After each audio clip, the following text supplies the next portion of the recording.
What if you had instant analytics on your PDP images and a faster way to create content that performs better? That's what we're diving into in today's episode, how top brands and retailers are using analytics and automation to stay ahead across retail media and the digital shelf. It's Rapid helps teams scale smarter. They analyze image performance, they help you create optimized assets for retail media networks and the digital shelf, and they integrate directly with PIM and DAM systems for seamless execution. Brands like Pepsi, Mondelez, and Instacart use It's Rapid to go beyond basic tools to uncover gaps in PDP and retail media performance by analyzing the images themselves, not just the count. Streamline banner creation across hundreds of formats for Amazon Ads, Walmart Connect, and other retail and social platforms, and launch high-performing content more than 80% faster across e-commerce and marketing channels. If you're buried in manual work or struggling to keep up, this episode and It's Rapid will show you a better way. Visit itsrapid.ai to learn more.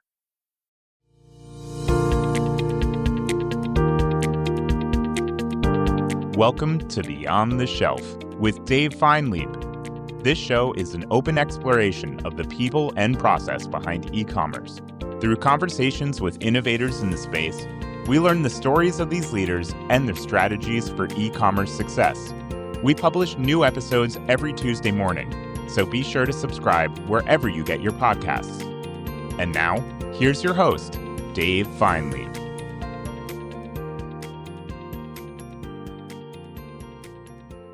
All right, my guest today is Brian Anthony. Brian, welcome to Beyond the Shelf. Thanks for having me. I appreciate being here. First of all, take us back. How did you get your start in the space? Well, I come from a long line of retail meteors. I don't know if that's a word, retail meteors, but going back to the days of Triad retail media, I first landed there back early days in 2006. I know I'm showing my age a little bit with that, but you know, with that knowledge and know-how walking into a new industry at the time, I started my first art director position working on the Walmart Inc. business. So that would be Walmart.com and SamsClub.com. And yeah, it's back in that time, you were defining what retail media was. Yeah, you almost had to defend what it was. You had to explain a lot of internal education and external education. And during that, you were trailblazing and kind of defining and building the plane as you were flying it, essentially. And you know, it's just interesting as I think about the first campaign I worked on back in I think it was 2007. It was a LeBron James Bubblicious campaign. And, you know, he had been in the league or the association rather for 2 or 3 years coming into that season. It sounds like he got some sponsorship money. And, you know, you don't think of Bubblicious as brand innovators, but I'd have to say they were one of the first brands to advertise on Walmart.com featuring LeBron James and his beautiful young face. I think we both have aged gracefully together as we've been in the industry, but yeah, it was quite an experience. And it's, you know, I'm not proud of the branding and the look and feel, but I am proud of the execution and what we did with that brand. So, Brian, you started early in retail media. You're one of the best in the business. Tell us where we are today. What's changed? What's different? A lot has changed. The tech has changed. The growth has changed, but a lot of things are very similar as well. That hopefully we get to talk to later around just the focus on the retailer first, and then how brands execute their national campaign and how brands execute their national messaging through a retailer's tone and voice. Starting on site, those are early times, but now we're seeing off-site being a huge focus as well, and making sure that their spins go through the retailers. So what that means is, you know, retailers will still have a say on what you're looking at from an on and off-site point of view. So a lot has changed, but a lot has stayed the same, and it all starts with getting to know the retailer and the brands and how to execute across.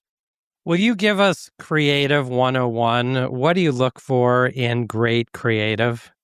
It's really the messaging and simplicity. It's not about being a crowded message or trying to say a lot in a small container. Think about desktop, tablet, mobile, on the go. To me, I think great creative has space to breathe. You're seeing around the product. The copy, the character count is really limited. If you can't say it in 3 words, sometimes is it worth saying? A clear call to action, all of the basics. I'm not groundbreaking here with any creative insights, but just getting the basics is really hard to do sometimes. Great, really well said. Giving the product room to breathe. I'll remember that one. That's great.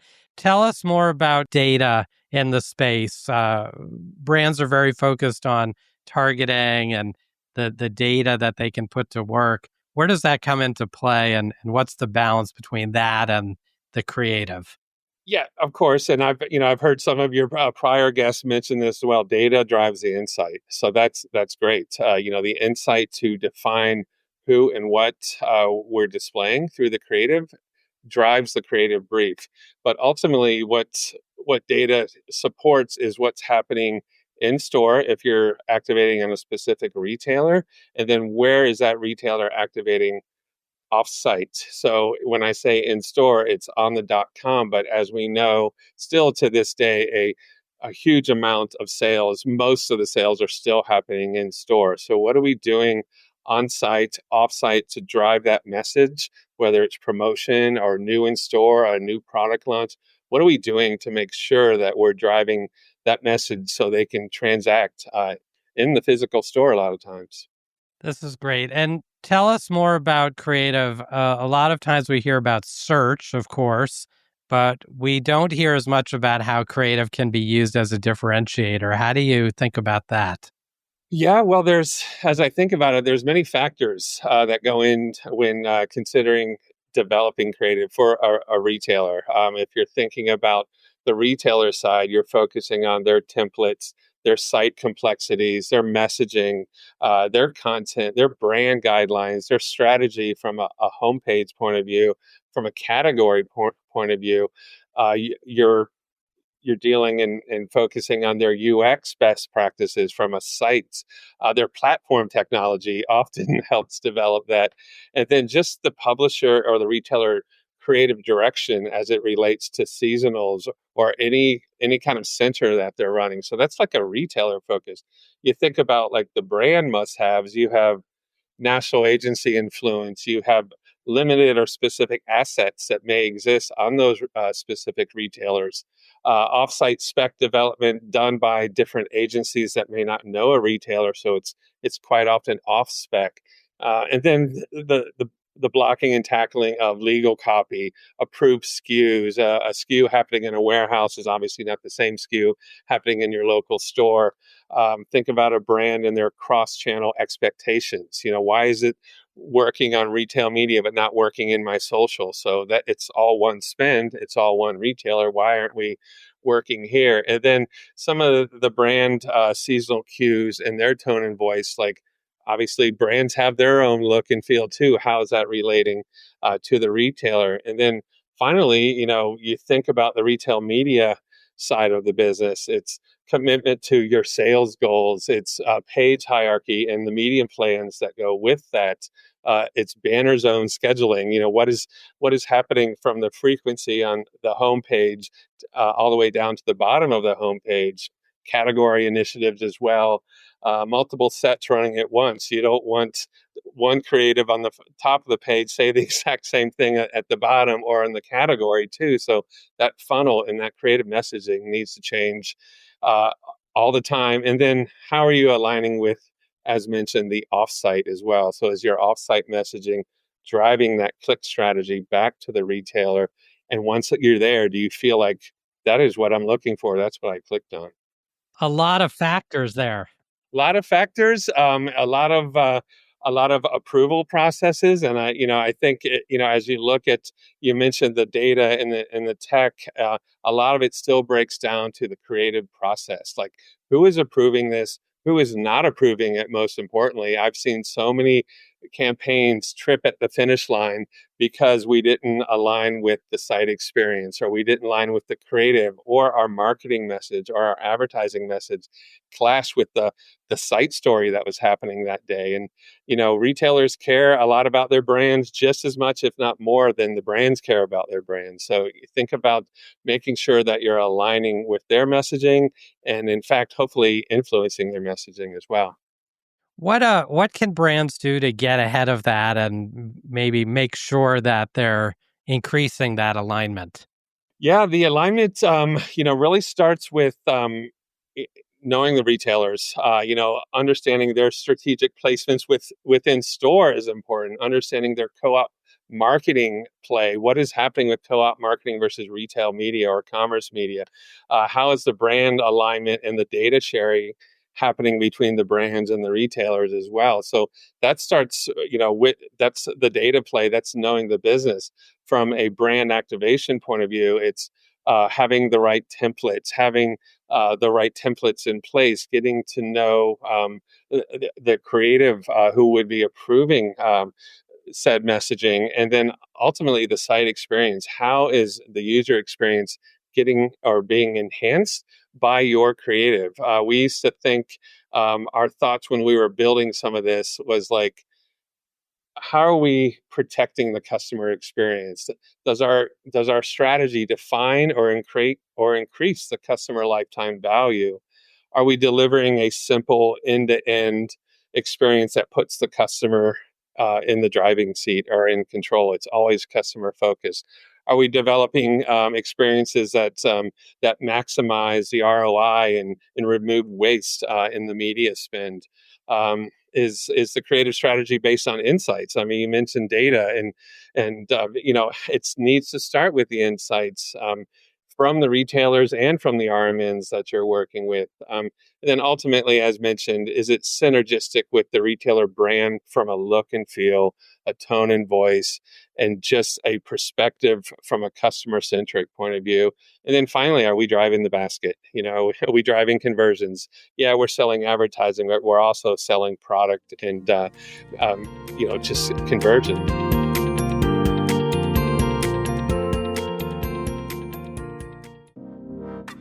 This episode of Beyond the Shelf is brought to you by It's Rapid. It's Rapid is the platform Pepsi, Mondelez, Instacart, and hundreds of other leading brands and retailers use to build personalized content at scale. Whether that's images, videos, or product descriptions for their product detail pages, shoppable videos or banners for their digital ad campaigns, or sell sheets for sales enablement, brands that use It's Rapid are able to produce high-quality, on-brand content on average more than 80% faster than category competitors. To find out more, please visit itsrapid.ai. For those listeners that don't have years of experience looking at creative and building creative, any rules of the road for how do I think about great creative? Well, it goes back to what makes great creative is, do you have good assets? Do they need to be developed? A lot of times we've seen building creative for retailers. Sometimes the product's not even on shelf yet, which means the PDP page isn't even built yet. So, are you launching the banners or the media at the right timing? From a retailer point of view, is there a good promotion happening? Is there couponing happening? I've seen those rules be, very strict and very disciplined. I can think of one retailer that we worked with from a convenience space where every product shot needed to have the shadow at a 60-degree angle, no matter what was happening. So you have to kind of, and the products were kind of floating in the background with a top-down look too. So again, it's really making sure that you're aligning with the retailer, because in my world, or in my mind at least, it starts with the retailer. That's where the opportunity begins. And then the data sharing and, the focus that goes beyond on-site and off-site really helps that robust campaign measurements. We're seeing that brands want retailers and their RMNs to work as strategic partners and not in spite of each other. So we've got a little taste of the retailer perspective and starting with the retailer. Tell us about the brand, if you would, and what are some of the pain points and challenges there? Yeah, well, the brands, not all brands are staffed to work on retail media creative. You can think about most brands have a major agency that are working across their national creative and their national messaging, which is great. They also have agencies within that are disconnected teams. Maybe you think about like a large beverage brand where they have a team working on grocery, and then they have a team working on convenience store, and then they have a team working on warehouse. The spec goes across the board. So if you're trying to activate against 20 plus RMNs with unique messaging and creative, but all rooted in the same brand voice, that gets really tough because again, the retailers need to get their message out there as well. It's like, what are you doing from a national campaign through the retailer's tone and voice and reaching that audience, which they're all panning to get next to. What should brands be doing differently, or what kind of tools should they be applying to this the opportunity slash challenge?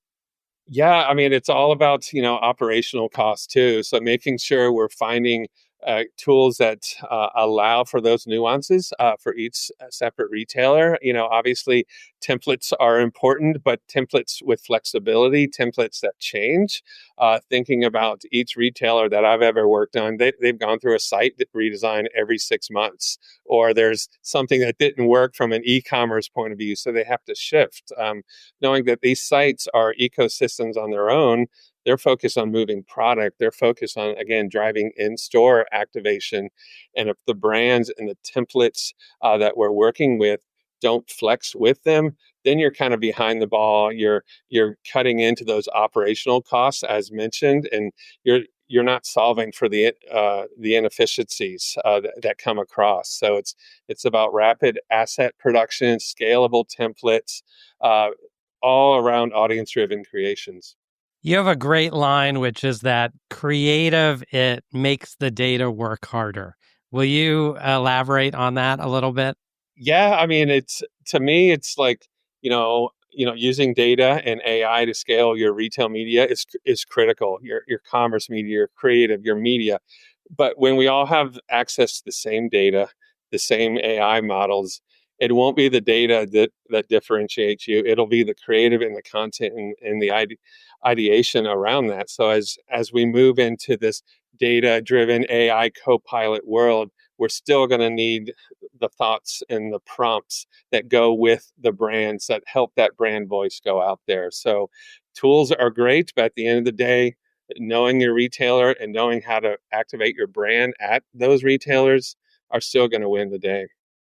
Really well said. So great insights, both from the retailer point of view, the brand point of view, how the creative really can make your data work harder.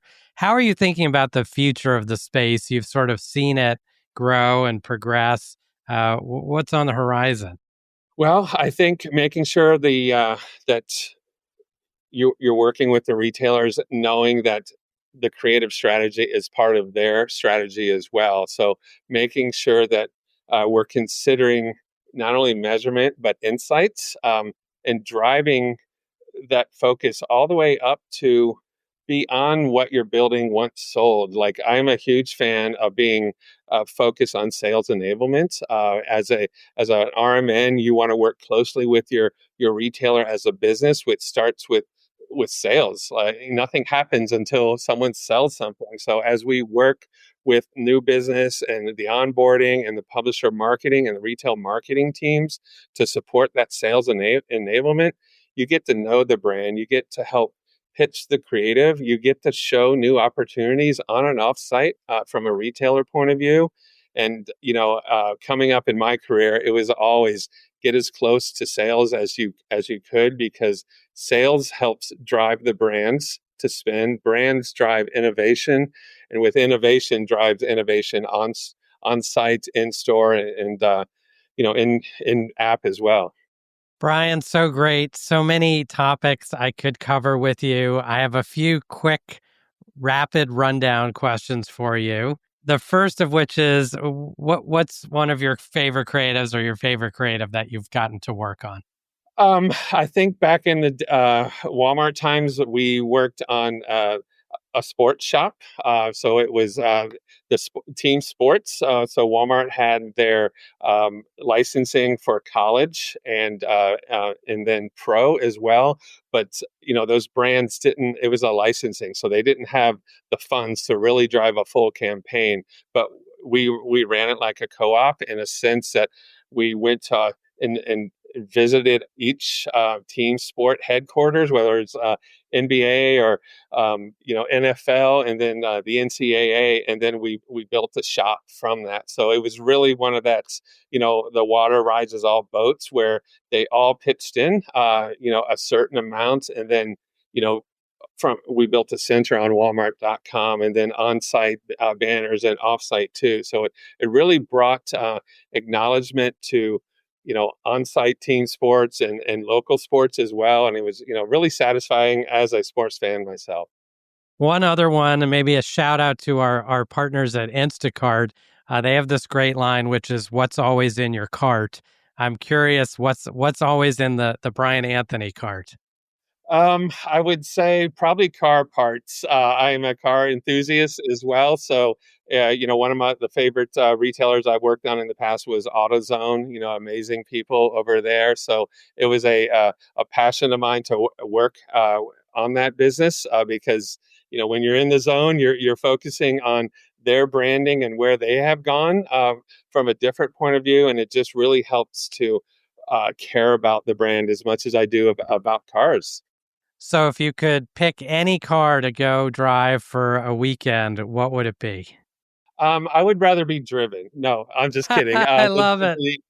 I would probably think about the location, probably a nice hill during the fall time where the leaves are falling and you're just going through a car with nice handling, a nice look and feel. I can't think of a specific brand. Maybe it could be a Porsche, or maybe it could be a classic car, or maybe it could be.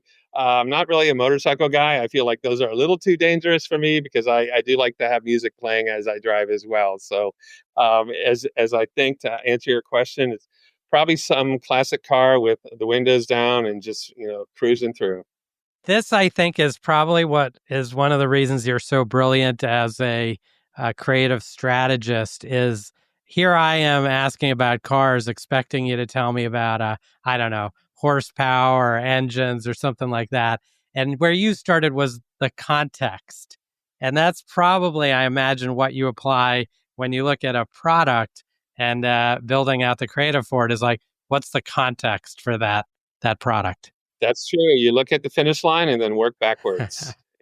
So you get stuck in the day to day, and you don't look at the concept and how it affects everything around you. Back to the UX conversation.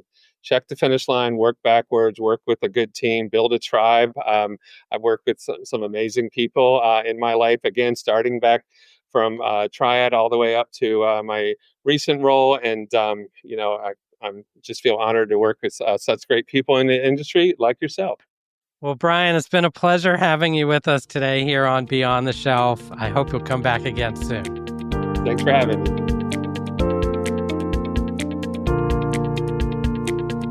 That's it for this week's episode of Beyond the Shelf. If you enjoy the show, be sure to like, subscribe, and leave us a review. It really helps us grow. And feel free to share us with your colleagues so they too can hear weekly perspectives from the brightest minds in e-commerce. You can also check us out on LinkedIn, where we post clips from each episode, share Dave's takes on breaking industry news, and much more. Beyond the Shelf is a production of It's Rapid. Our host is Dave Feinlieb, and our producers are Sean Levy-Ashvili and Jake Musiker. Thanks for listening, and we'll see you next time on Beyond the Shelf.